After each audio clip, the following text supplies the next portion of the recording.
5월달 부활주의를 앞두고 부활주일 끝나고 노예를 하든지 아니면 끝나기 전에 노예를 하든지 해서 봄노예가 시작이 됩니다. 몇 년 동안은 노예도 잘 모이지 못해서 뭐 줌으로 한다든지 그렇게 하다가 이제 코로나가 조금 꺾여서 좀 잠잠해지자 다시 이제 활성화되는 듯 보입니다. 저는 뭐 이번에 노예에 참석을 안 합니다만 노예에 참석했던 목사님들의 반응이 한 2, 3년 만에 만난 반응들이 반갑다. 목사님들 참 잘 견뎌주셔서 또 고맙기도 하고 반갑습니다. 라고 하는 반응. 또 하나의 반응은 변하지 않는다라고 하는 반응입니다.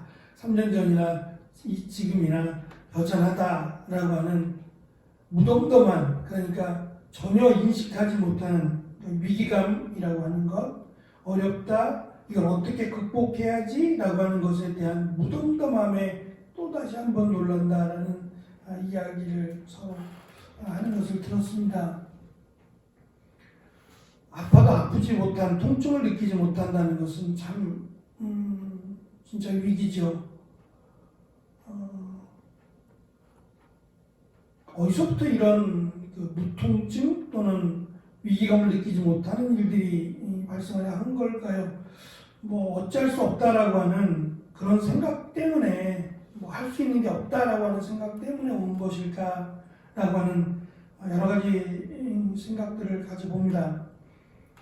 바울은 계속해서 지금 이 편지를 쓴 목적이 1장 7절에서 이렇게 말을 했습니다. 시작하면서 다른 복음은 없나니 다만 어떤 사람들이 너희를 교란하여 그리스도의 복음을 변하게 하려 함이라 라고 하는 이유 때문에 갈라디아 교회에 편지를 보내게 된 겁니다.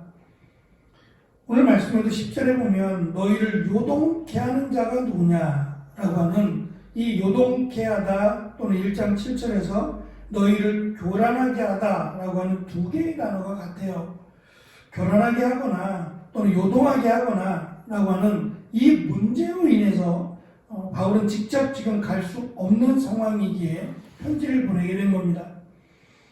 이 교란하게 하다 또는 요동하게 하다라고 하는 이 단어의 원래 뜻은 흔들어서 섰다라고 하는 의미가 있어요. 뭐 쉐이크라든지 이런 단어인데요. 흔들어서 섰다는 겁니다. 무슨 말이냐면 지금 이 거짓 교사들의 이 바울에 대한 평가가 단순히 구약에서 강조했던 율법, 뭐 안식일, 음식법, 음식규례라든지 전통 할례 이것만이 아니라는 거예요.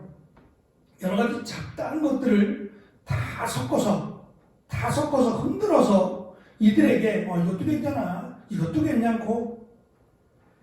얼마 전에 같이 이제 식사를 하고 잠시 TV를 보는데 거기에서 이제 그 드라마에서 나오는 이야기예요. 배우들이 이렇게 이야기하다가 어떤 그 수녀원이 아니라 그 아이들 고아원 같은 데인 것 같아요. 근데 운영을 가톨릭에서 운영하는 고아원인데 거기서 이제 이야기를 쭉 진행하다가 수녀님, 거기서 이제 어머니라고 불려지는 수녀님하고 만나면서 이야기를 쭉 하는데 수녀님의 이야기가 우리 언제 한번 만나서 술 한잔 하시죠? 라고 이야기하는데 너무 편하게 너무 어색하지 않게 이야기하는 거예요. 깜짝 놀랐어요. 제가 생각하는 수녀님은 이게 술 마시고 회포를 풀고 이런 분이 아닌데 이것이 그냥 공공연하게 이야기 나올 정도가 되어버린 거예요. 길에서 신부님들이 담배를 피고 뭐 술을 마시고 이런 것들이 전혀 개의치 않는, 당연시 여겨지는, 그들도 그들 나름대로의 자부책이겠죠. 제사를 드려도 괜찮다, 술을 마셔도 괜찮다, 뭘 해도 괜찮다 라고 하는, 괜찮다라고 하는 이것이 지금 바울이 지금 이 거짓 교사들에게 강조하며 사용하는 속다라고 하는 말과 무관하지 않습니다. 다양한 생각들, 어떻게 하면 그들을 현혹시킬 수 있을까? 이거 하나입니다. 그들을 내 편으로 만들고 현혹시킬 수 있을까라고 하는데 목적을 두니까 그들이 강조하고자 하는 건 없어요. 그냥 그들을 내 사람으로 만드는 게 그들의 목적입니다. 바울은 이들을 흔들어서 어제 말씀처럼 달리게 하지 못하도록, 경계하지 못하도록 방해하는 이들은 하나님의 심판을 받게 될 것이다 라고 하는 것을 단호하게 설명을 합니다. 바울은 만약 내가 할례를 해야 한다라고 말했다면 박해를 받지 않았을 것이라는 거예요. 할례를 받아서는 안 된다. 더 이상 할례는 의미가 없다. 라고 강조했기 때문에 자신이 지금껏 계속해서 박해를 받아왔노라고 바울은 말합니다. 특별히 이 바울은 할례와 연관해서 내가 할례를 가르쳤다면, 할례를 행해야 된다라고 가르쳤다면 십자가가 걸림돌이 되지 않았을 것이다 라고 하는 것을 강조하죠. 3장 1절에서 십자가에 달리신 그리스도를 바울은 갈라디아서뿐만 아니라 고린도 교회나 소아시아에 전한 이 복음에는 십자가만을 전하겠다고 했던 바울입니다. 근데 이 십자가가 헬라인들에게는 어리석은 것이었고 또 이 헬라인 유대인들에게는 거리끼는 것, 걸림돌이었다고 설명을 합니다. 할례를 강조했다면 십자가가 걸림돌은 되지 않았을 거라는 거죠. 왜냐하면 이 할례를 행함으로 라고 이야기한다면 십자가를 강조하지 않아야 되잖아요. 할례를 행함으로 구원을 받는다면, 할례를 행함으로 하나님의 백성이 된다면 십자가를 강조할 이유도 없고요. 십자가가 걸림돌이 될 이유는 전혀 없는 겁니다. 그런데 자신은 할례가 아니라 십자가를 진 그리스도를 믿어야 된다라고 할례와 정반대가 되는 십자가를 강조했기 때문에 자신은 박해를 받았고 어쩌면 지금도 갈라디아 교회 성도들을 만나러 갈 수 없는 핍박 가운데 있다라고 바울은 설명하고 있는 겁니다. 하지만 그것이 억울하다거나 또는 그것이 잘못되어 있다고 말하는 게 아닙니다. 바울은 속지 않았다는 것을 지금 강조하는 겁니다. 자신은 거짓 교사들처럼 이것저것 짬뽕한 듯이 섞어서 지금 전한 적이 한 번도 없다는 거죠. 오직 복음 외에는 그 어떤 것도 전하지 않았음을 바울은 강조하는 겁니다. 특별히 12절에서 바울은 또 다른 이미지를 하나 사용합니다. 그것은 스스로 베어버리라고 하는 이런 이미지예요. 이 스스로 베어버리다라고 하는 표현은 암시적인 또는 좀 완곡한 표현이 되겠죠. 좀 악담식의 말입니다. 악담식의 표현입니다. 이걸 좀 풀어보면 이렇습니다. 너희가 그렇게 할례죠. 자르는 데 관심이 많으냐? 그렇다면 째째하게 표피만 자를 게 아니라 아예 잘라버리는 게 낫지 않겠느냐? 라고 하는 굉장히 심한 모욕적인 말을 지금 하고 있는 겁니다. 이 말 내면에는 지금 소아시아 지역, 이들이 이 갈라디아 교회나 소아시아 지역에서는 제가 보여드린 적이 있는데 이 로마에서 다양한 신들을 섬기는 로마 중에 이 사자를 끄는 사자를 말이 아닌 사자를 앞세워서 마차를 끄는 여자를 본 적이 있을 거예요. 여사 신, 그 여자의 신이 시벨레라고 제가 말씀을 드렸는데 이 시벨레라고 하는 이 여신을 섬기는 사제들은 다 우리 식으로 하면 거세를 했어요. 남자들, 우리도 예전에 그 왕궁에 들어가는 왕을 섬기는, 왕을 보좌하는 그 남자 군들은 다 내시였잖아요.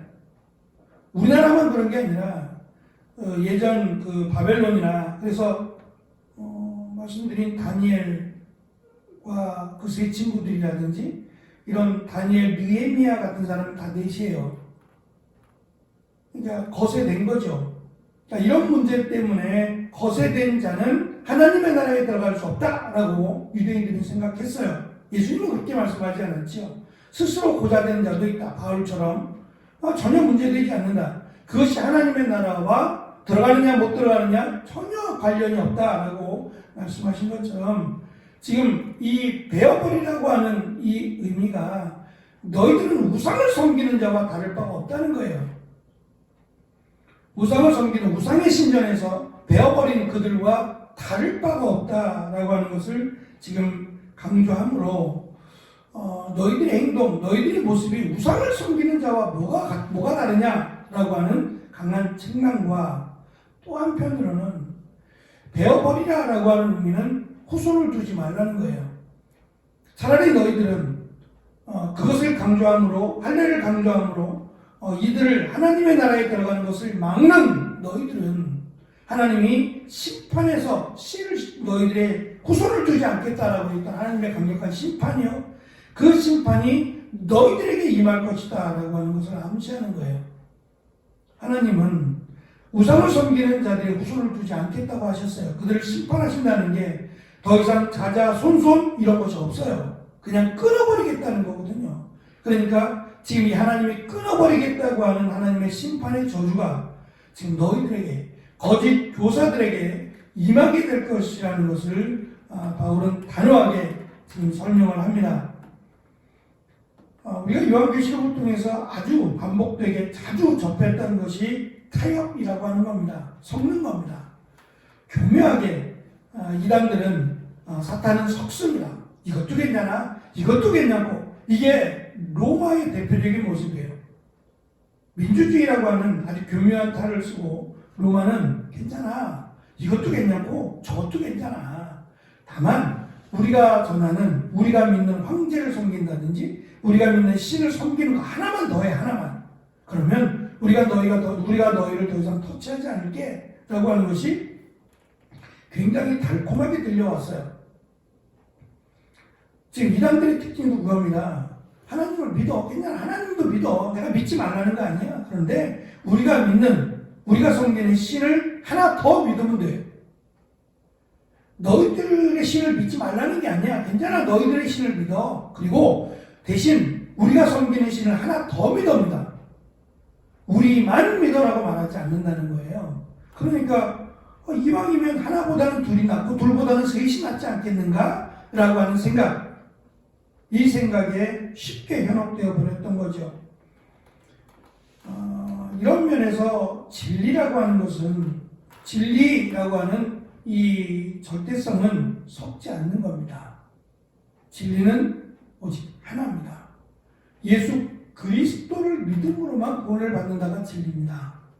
그것 외에 다른 복음을 전하면 바울은 자기에게 저주가 임할 것이라고 이야기했어요.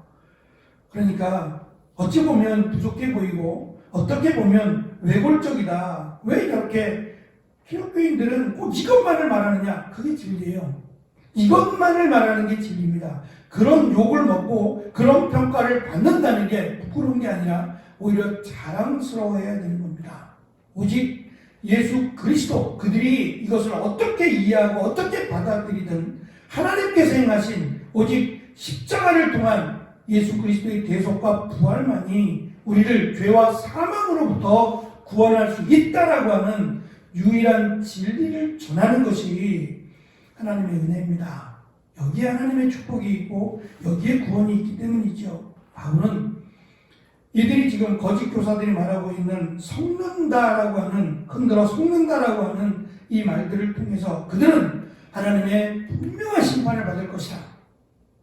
이것을 너희들이 깨닫고 오직 진리라고 하는 예수 그리스도를 믿음으로만 구원을 받는다. 여기에 하나님의 은혜와 축복이 있음을 바울은 단호하게 이렇게 조목조목 설명해 가면서 그들의 실제적인 모습들을 강조하면서 설명합니다. 어려운 시대를 보내면서 가장 우리가 위기감을 느껴야 되는 것이 사실은 변질입니다.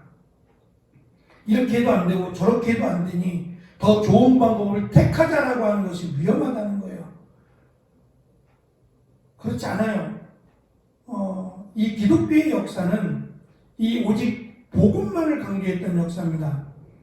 목숨을 걸고 복음을 지켰기에 지금까지 기독교가 살아남을 수 있었다고 저는 생각합니다.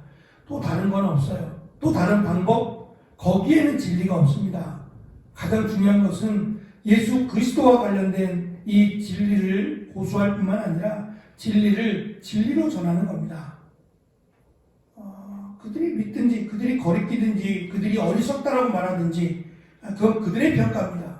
하나님은 여기에 구원을 담아주셨고 여기에 축복을 담아주셨습니다. 먼저는 바울이 그 10절에서 강조하는 것처럼 너희가 주 안에서 다른 마음을 품지 아니할 것을 내가 확신하노라 라고 말한 것처럼 우리가 이 예수 그리스도를 통한 진리에 확신을 갖고 나아가는 겁니다. 확신을 가지고 이 진리를 통한 하나님의 말씀에 확신 있게 살아가는 것, 바울은 그것을 지금 요구하는 겁니다. 여기에 더 큰 하나님의 은혜가 있고 여기에 우리가 이해하지 못한 놀라운 은혜가 분명히 있을 겁니다. 이것을 확실하게 붙들고 나아가는 우리와 한국교회가 되어지기를 축원합니다. 기도하겠습니다.